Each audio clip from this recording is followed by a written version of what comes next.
pela oportunidade que eu tenho de compartilhar com os meus irmãos, adolescentes aqui, a tua palavra, a tua verdade, Pai. Que a tua palavra é a verdade.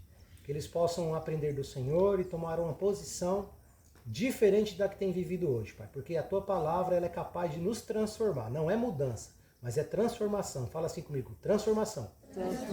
E não mudança.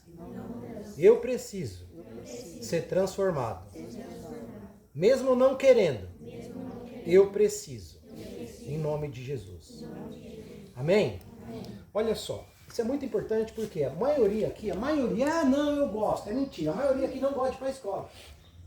Vou sentar aqui que eu sinto mais. A maioria aqui não gosta de ir para a escola, não gosta de estudar, como a maioria também não gosta de trabalhar. Presta atenção. A maioria das pessoas não gostam de estudar, não gostam de trabalhar.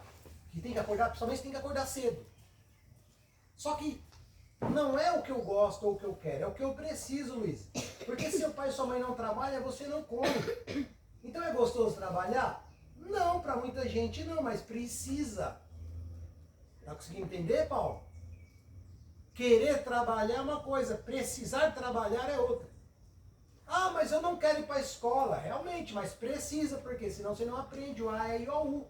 O A, B, C, D, E, F, G, H, e você não consegue fazer a junção das vogais, do alfabeto, formar palavras. Ah, mas eu não sei também. É para que matemática? Você vai precisar fazer conta. Você vai no mercado, você precisa saber quanto que custa as coisas. Então eu quero? Não, mas eu preciso. Quanto custa um tênis? Eu preciso saber quanto custa.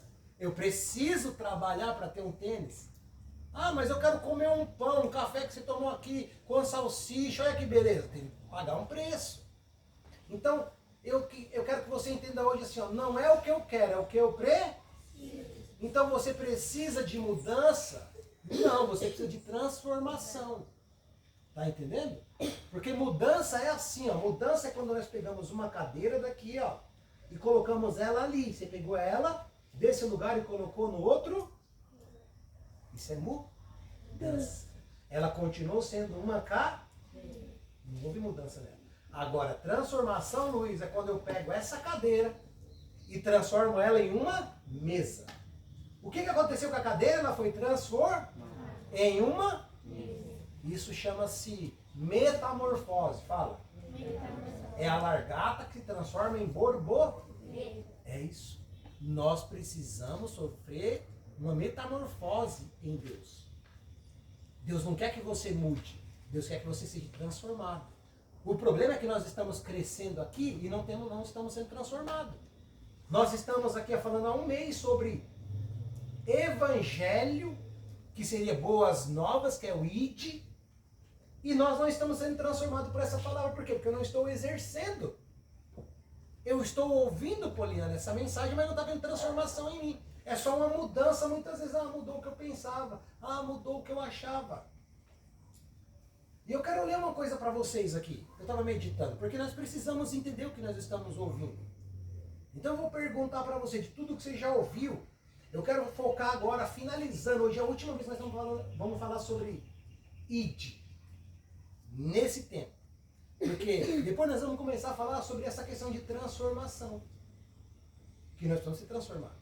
Enquanto nós não formos transformados, Jonathan, nós não vamos conseguir cumprir o propósito. Porque tem propósito na nossa vida que nós só vamos concluir se nós tivermos se transformado primeiro. Por exemplo, se você é uma largata, você consegue subir rápido naquela árvore? Mas se você for uma borboleta? Porque você agora tem para cumprir um propósito, chegar lá em cima. Talvez uma largata você até sobe. Mas chegar lá em cima você pode até cair e sofrer um dano maior. Mas você sendo uma borboleta, com metamorfose, transformação, você cumpre mais rápido o seu propósito.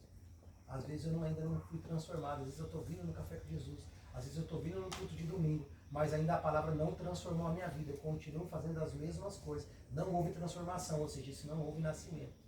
Porque no final do ano, se essa piscina estiver limpa, nós vamos fazer um batismo aqui.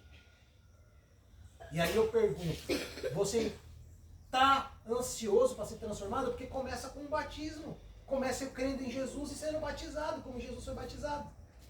Então eu quero ser transformado, nem descer as águas eu desci ainda. Né, Poliana? Nem batizado eu fui ainda. Como que eu vou ser transformado se eu não dei nem o primeiro passo? O primeiro passo de quem quer Seguir a Cristo, de quem quer evangelizar e ser batizado. Porque como você vai evangelizar se nem você ainda tomou aquela atitude? Vou evangelizar uma pessoa, falar de Jesus para ela. Jesus ama, perdoa e quer que ela venha batizar. E eu nem batizei ainda, calma.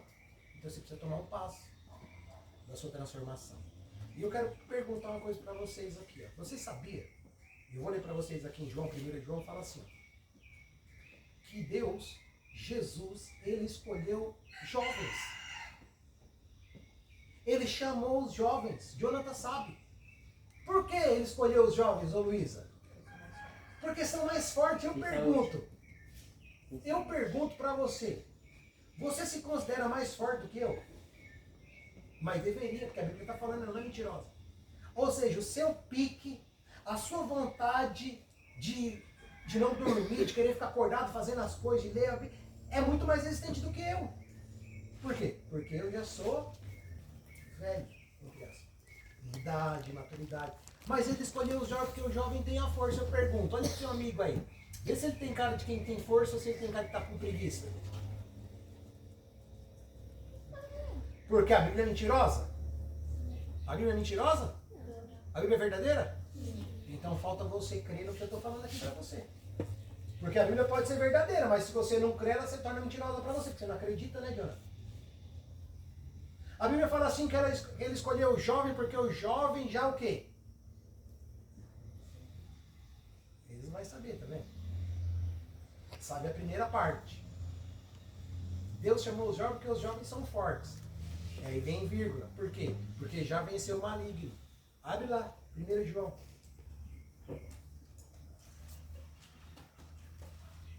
Lá no final, perto de Apocalipse. Lá no final da Bíblia.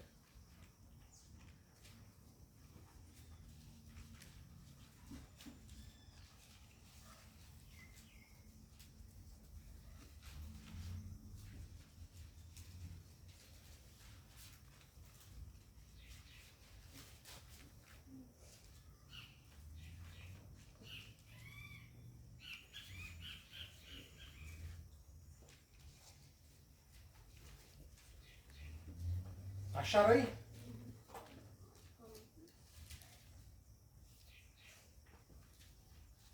Primeira João 2.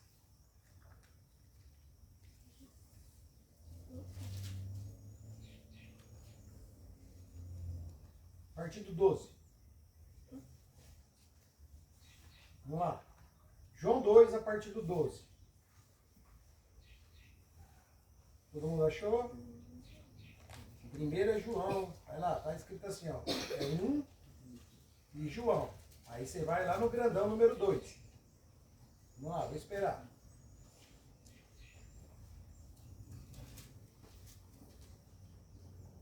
Todo mundo aqui sabe ler? Tá, beleza.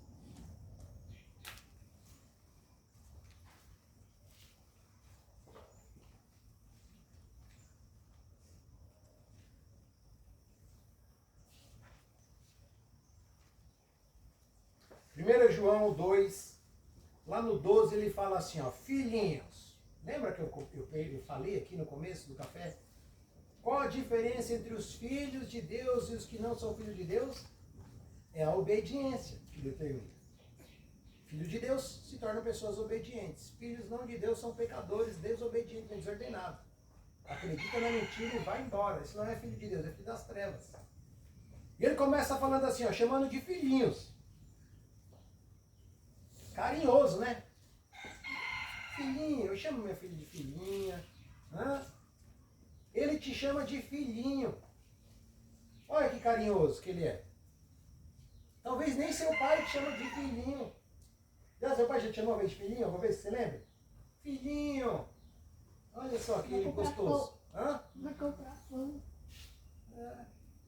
Agora eu chamo minha filhinha direto. Meu filhinho eu chamo. Depende de como você quer. Se você não foi chamado, ó, de filhinho, talvez você não foi chamado, Paulo, mas você pode um dia ter filhos e chamar. Mudar o que você não foi. Porque se a Bíblia ensina, eu também devo. Olha que carinhoso. Chamar seu filho de filhinho ou de filhinha. Parece assim, mas é um amor aqui. O pai está declarando com amor. Filhinhos. Todo carinho ele está falando aqui. Talvez você nem acredita nisso, você só lê filhinhos. Mas está empregando aqui, Jonathan, um amor, um cuidado, um zelo, um carinho que ele tem por você. E passa despercebido. Deus te chamar de filhinho. Por isso que a gente ensina, ó, o amor do Pai, que é o amor do alto, é muito maior do que o amor da terra. A Bíblia fala assim que mesmo que uma mãe abandone o seu filho, ele jamais abandonará. Então talvez a sua mãe nunca te chamou de filhinha, mas a Bíblia está te chamando aqui. Minha mãe nunca me chamou de filhinho, meu pai nunca me chamou de filhinho, mas a Bíblia me chama. E mesmo eu não sendo chamado, eu chamo os meus filhos de filhinhos. Ou filhão quando cresce. Filhote. Depende do seu carinho. Vamos lá então, olha só. Filhinhos, eu lhe escrevo porque os seus pecados foram perdoados. Olha que maravilha. Talvez você não acredite, Adriele, que você tenha pecado. Mas a Bíblia já está mostrando para você, filhinha, que seus pecados foram perdoados. Não é que serão perdoados. Fala assim, já foram. Já está lá no passado, seus pecados já foram perdoados. Você não precisa ficar toda hora pedindo perdão. Sabe por que eu não preciso ficar toda hora pedindo perdão? Porque eu não fico pecando. Só fica pedindo perdão quem ainda não nasceu de novo. E aí toda hora tem que pedir perdão, mas não precisava, porque já não deveria pecar mais. Por que eu não tenho que ficar pedindo perdão? Porque eu não sou mais ficar pecando toda hora. Porque aquele que fica pecando toda hora, e o próprio João vai falar lá na frente, que ele não nasceu de Deus. Porque quem nasceu não vive no pecado mais. Então, se eu sou uma pessoa que é filho de Deus, eu não posso ser desobediente e viver no pecado, porque agora eu já sou filho de Deus. Você imagina Jesus pecando toda hora? Quem imagina Jesus toda hora pecando? Toda hora pedindo perdão para Deus? Eu sou a imagem e semelhança, está escrito lá em Gênesis. Agora, a natureza que está sobre a minha vida não é mais a natureza terrena, mas a natureza espiritual de Deus. Por que eu vivo pecando? Falando palavrão, chutando meu amigo, desobedecendo meu pai, desobedecendo minha mãe. Fala para fechar os olhos, não fecho. Fala para ler a Bíblia, não leio em casa. Faço o que eu quero da minha vida, venho no culto quando eu quero, do jeito que eu quero, adoro se eu quiser. Tem uma coisa que está errada. Sabe uma coisa que eu estou conversando com a pastora, talvez se ela dizer, talvez até amanhã que ela vai trazer uma palavra. E está difícil nos nossos dias, pessoas constantes. Pessoas que são constantes. Que começam uma coisa e termina. Pessoas que não são levadas por qualquer vento de dogmas, de sofisma, talvez você nem sabe o que é isso, mas, ou até mesmo de momentos que estão sentindo. Hoje eu não estou sentindo, hoje eu não estou me sentindo bem, hoje eu não estou legal. Acho que eu não vou fazer isso, não está muito bom. Ei, você não anda por que você está sentindo.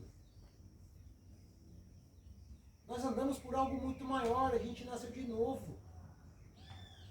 Então, se eu sou filho de Deus, eu tenho que olhar e falar, peraí, meus pecados já foram perdoados? Já. Então por que eu vou ficar pecando? Para toda hora falar assim, meus pecados foram perdoados, então eu posso pecar mesmo? Quando você entende quem Jesus é, que você nasceu dele, você não tem mais que ficar vivendo no pecado. Você pode errar e já logo se arrepender, porque o Espírito Santo vai te lembrar agora. Viver pecando, viver errando, quer dizer que você não nasceu de novo. Da água e do Espírito. E Deus quer que você nasça da água e do Espírito. Sabe o que é isso? É como você nascesse lá na sua família que não tem Deus, um exemplo, tá? E depois você vem nascer numa família que tem Deus, a minha família. Que tem um padrão que tem que ser totalmente diferente da sua família. Então agora você faz parte de uma família de Deus e da outra família que não é de Deus. Como é que você vai trazer os mesmos hábitos da família que não é de Deus, que bebe, que fuma, que fala palavrão, que assiste um filme de terror terrível, e nessa família não?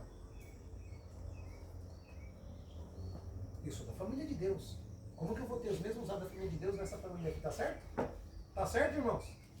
Se torna filho de Deus que tem esses hábitos? Você imagina Jesus fazendo essas coisas? Não. Então é isso que ele está falando. E aí o texto continua, olha que interessante. Ele fala assim, ó. Foram pecados, foram perdoados. Graças ao nome de Jesus, somente é isso. Pais. Pessoas que são mais velhas aqui, os pais. Eu lhe escrevo porque vocês conhecem aquele que é desde o princípio. Jovens, eu escrevo porque venceram o maligno.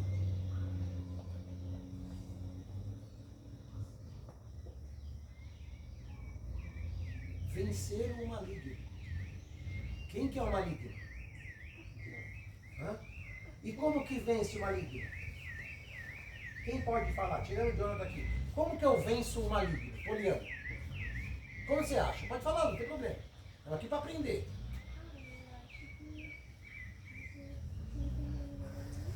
Tá, você vai aprender verdadeiramente. Hã? A obediência, legal. Aí já estamos acertando. Com a obediência, o que mais? Quem pode falar? Como que vence o maligno? Como que eu venço o maligno? Alguém? Coração. Coração disposto, não, mas vencer o maligno. Não. Agora eu vou falar para vocês como é que vence o maligno verdadeiramente. Não que está errado a desobediência, não está errado o que você falou, mas ó, vamos ver como é que vence o maligno. Jesus, olha aqui, presta atenção, estou ensinando a palavra. Jesus, ele foi tentado por quem? Por quem? O diabo levou ele, mostrou de lá de cima do cenáculo os reinos, ofereceu pão para ele, certo? E aí, Jesus venceu o maligno como, ali, que você acha? Hã? Hã? Não. Não. Vamos lá. Jonathan sabe, né, Jonathan? Beleza. Ninguém ainda mais vai falar? Como Jesus venceu o maligno naquela hora da tentação? Hã? Domínio próprio, da palavra, tudo bem, mas ainda não é isso. Ah, ele tinha falado uma palavra pra ele, tinha falado. Hã? Que ele foi uma palavra pra ele. Que ele confrontou ele e foi uma palavra pra ele. Foi tipo isso. Isso, tá lá, mas é isso aí. Jonathan, como é que Jesus venceu o maligno? Por onde? Como que se vence o maligno? De novo, como é que se vence o maligno? Então o texto está falando assim, jovem, eu vos escrevo porque já venceram o maligno. Todo jovem, olha aqui, você que está aí, que conhece a palavra de Deus, que lê as escrituras, que vive nas escrituras, não vive pecando, você tem a palavra. Então quando o diabo foi tentar Jesus, como Jesus agora, através do Espírito Santo, mora em você, for tentado. Se você tem a palavra, você vai fazer o quê? Você vai ver. Por que eu não venço a tentação? Por que eu não venço as provações? Por que eu não venço? Porque eu não tenho a paz? Por que eu não consigo pregar aí o ID? Por que eu não sei como fazer o ID que eu tenho aprendido? Por quê? Porque eu não tenho a paz? Então o segredo está em nós termos como jovem a paz. Aí eu pergunto, por que jovem se pergunta uma coisa e não tem a palavra? Porque está se especializando em outras coisas, ainda continua sendo largata. Se é largata, não vai conseguir voar, não vai conseguir cumprir o propósito, Cauã. Porque não lê a Bíblia em casa, você ganhou uma Bíblia novinha, bonitinha, mas para chegar lá, dobrar ela e colocar em cima do armário e pegar só no sábado? Como você vai ser um jovem vencedor? Como você vai ser um jovem que vai aprender realmente do ID? Como? Se você não tem a paz? Olha o que texto maravilhoso que diz. Tua palavra é lâmpada para os meus pés, que ilumina o meu caminho.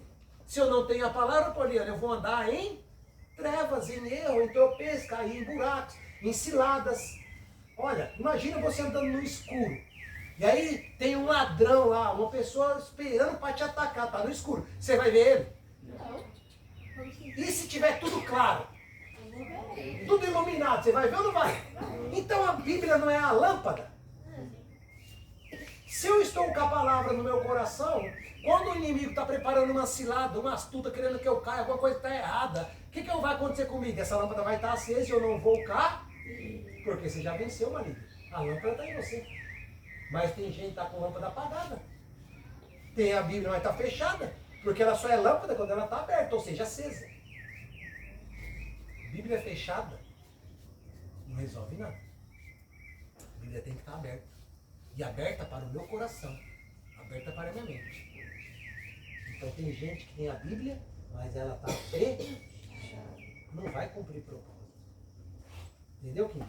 Eu sempre falo assim, Kim, as pessoas que vêm aqui pela primeira vez, tal, eu sempre olho e falo assim, tem gente que já está aqui há 1 ano, há 2, há 3. Só que você que está chegando agora, ainda você tem a oportunidade de se posicionar na palavra. Se crer na palavra e obedecer, você pode ir muito mais além do que quem está aqui há 2, 3 anos que não se posicionou. Porque Deus não está preocupado com o tempo de crente, quem vai na igreja. Ele está preocupado, Jonathan, com gente que foi transformada.